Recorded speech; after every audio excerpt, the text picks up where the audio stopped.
Hi, my name is Alex Cecilio, and today I'm going to show you how to draw a shadow with Illustrator. So I've drawn out my shape, and the first thing I'm actually going to do is make sure that I have two different layers. So you're going to want to make sure that you have an extra layer. So you're going to have, it's going to look something like that. And once you've drawn your shape, just go ahead and click right next to the trash can. Just click that add layer and put it below it.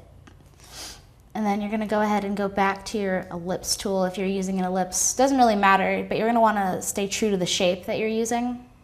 And the second thing you're going to do is make sure you know where your light is coming from. So suppose my light is coming from, you can draw a little line to remind you.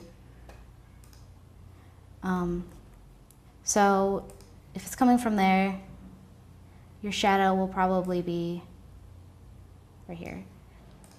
And you can move this so that it's right beneath it, and just pick a color that looks gray, shadowy. I suppose that's a good one.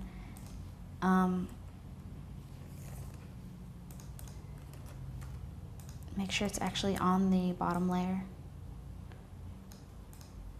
Okay, so then what you're going to do is you're going to click this shape, and you're going to go to Effect, and Blur, and you can do a Gaussian blur if you want.